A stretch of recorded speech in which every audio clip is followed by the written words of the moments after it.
Hello everyone, welcome to education and home. तो आज हम पढ़ेंगे अपनी class 6 English live course book का chapter number 6 upon the songs of whales. मतलब जो वेल्स होती है ना समुद्र में, वो बहुत से गाने गाया करती हैं। मतलब बहुत सी साउंड निकाला करती हैं अपने अंदर से। तो उसी के बारे में हमें इस पूरी पोयम में बताया गया है। और ये पोयम है नेचर से रिलेटेड। ये लिखा है कॉरी मैक नॉटन ने।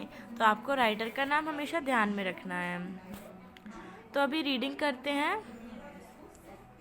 तो आई होप आप लोगों के पास बुक्स होंगी। अगर वो हैं तो प्लीज़ आप उसे ओपन करके बैठिएगा, बिकॉज मे बी हो सकता है पीडीएफ थोड़ा ब्लर आ रहा हो। रीडिंग।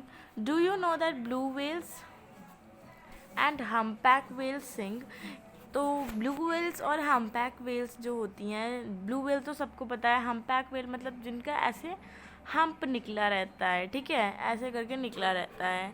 तो आपने इन दोनों वेल्स के बारे में सुना ही होगा। और ये दोनों जो वेल्स हैं ये साउंड्स निकाला करती हैं, जो कि गाने टाइप साउंड्स होते हैं। तो जो अलग अलग तरह की वेल्स होती हैं वो अलग अलग साउंड्स निकालती हैं एक साथ। मतलब एक वेल यहाँ से साउंड निकाल रही है, एक यहाँ से, एक कहीं और दूर से। और ये पूरे तीनों, मतलब तीनों नहीं, तीन से भी ज़्यादा, बहुत सारी वेल्स का साथ में साउंड मिलके एक हारमोनी बनता है पूरे समुद्र में। हारमोनी मतलब एक अपनी अलग सी धुन। The finest singer in the sea I heard upon this morn. मतलब मैंने सी मतलब समुद्र के सबसे अच्छे सिंगर को सुना है। अपॉन दिस मॉर्न, इस सुबह मैंने बहुत ही ज़्यादा अच्छे सिंगर, समुद्र के बहुत अच्छे सिंगर को सुना है। And that is strange sonorous loan a universe was born. And in that strange sonorous loan. Sonorous मतलब क्या होता है, ये देखिए यहाँ पे सारे मीनिंग्स लिखे, तो मतलब आपको पढ़ना भी है। तो देखिए, deep ringing and pleasant sound. Deeply musical मतलब बहुत ही डीप, घना, डेंस साउंड है वो, बहुत ही अच्छा लगता है सुनने में। एक यूनिवर्स, एक पूरा, मतलब उससे लग रहा था एक नई दुनिया बन रही है। उस साउंड को सुन के उसे लग रहा था कि एक नया यूनिवर्स, यानी कि एक नई दुनिया बन रही है। बहुत अच्छा लगा उसे वो साउंड सुन के। The low melodic wailing touch and rouse me from my sleep. जो वेलिंग मतलब जो साउंड्स वो लोग निकालते हैं ना, तो उसको वेलिंग बोला जाता है। तो वो जो लो मेलोडिक वेलिंग थी, उसका जो साउंड था, उसको जो पोएट है ना उसको उठा देता था। जब वो सो रहा होता है ना, तो उस पोएट को वो साउंड उठा दिया करता था, उसकी नींद से जगा दिया करता था। क्योंकि जो हम्पैक लीथे और लैंग्वेज में वेल्स है ना, वो बहुत ही अच्छा सा साउंड बनाती है deep under the seas and oceans. And as my mind awakes it turns. मतलब जैसे ही मेरा जो मैं उठता हूँ तो it turns the way large and small the snowy white beluga the canary of them all. तो देखिए, ये बेल्यूगा, ये कैनरी, मतलब यहाँ पे बहुत ही अलग अलग तरह की वेल्स के बारे में हमें दिखाया गया है।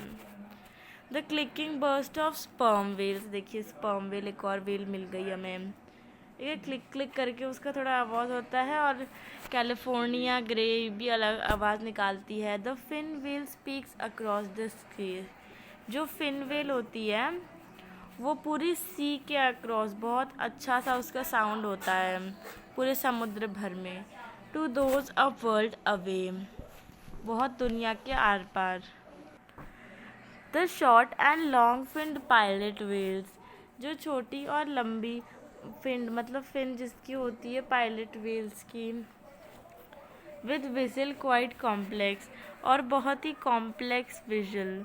देखिए, कॉम्प्लेक्स विजल मतलब होती है सीटी, ठीक है, और कॉम्प्लेक्स मतलब कॉम्प्लिकेटेड। तो मतलब सभी को लगभग इसका मीनिंग पता होगा। कॉम्प्लेक्स मतलब बहुत ही ज़्यादा कॉम्प्लिकेटेड विजल बजती है। अभी भी कॉम्प्लिकेटेड का मतलब समझ नहीं आया तो फिर आप इसका हिंदी वर्ड पूछ सकते हैं in the comment section. The striking graceful orcas speak in different dialects. जो अलग अलग ग्रेसफुल और कास होते हैं वो अलग अलग डियलेक्ट्स पे स्पीक करते हैं। मतलब जो बहुत और कास मतलब होता है जो बहुत ही लंबे दांतों वाली काली वाइट मार्किंग जैसी वेल हुआ करती हैं। डियलेक्ट मतलब फॉर्म ऑफ लैंग्वेज जो कि अलग अलग जगह बोली जाती है। मतलब एक जगह की एक लैंग्वेज होती है ना, तो उसी टाइप से। But it is the great blue whale that make the loudest cry. पर जो सबसे ज़्यादा क्राई बनाती है वो है blue whale. Okay, though it is far too rare. पर ब्लू वेल आजकल बहुत ही कम हो गई हैं with such an awful way. और मतलब ये बहुत ही बुरी और शॉकिंग चीज़ है कि वो बहुत ही कम हो गई है। ऑफुल मतलब shocking. But in this wondrous morning I am filled with jolious gleam. मतलब इस सुबह में बहुत ही ज़्यादा खुश हूँ क्योंकि उसने ऐसा साउंड सुना ना उठते ही, the god has given life to whales and give them the sea. क्योंकि वो खुश इसलिए है क्योंकि जो गॉड है, जो भगवान है, उसने वेल्स को भी ज़िंदा मतलब लाइफ दी है और उन्हें सी दिया है। तो ये हमारी पोएम पूरी बताती है कि अलग अलग तरह के जो वेल्स होती हैं और अलग अलग तरह की आवाज़ें निकालते हैं, वो पोएट को बहुत पसंद है और वो गॉड को इस चीज़ के लिए थैंक करता है। तो हमारा चैप्टर ख़त्म हो गया है upon the songs of whales. इसके क्वेश्चन आंसर्स के लिए आप हमारे चैनल पे विज़िट कर सकते हैं और साथ ही साथ सब्सक्राइब भी कर सकते हैं। We complete all NCERT CBSE pattern. Thank you.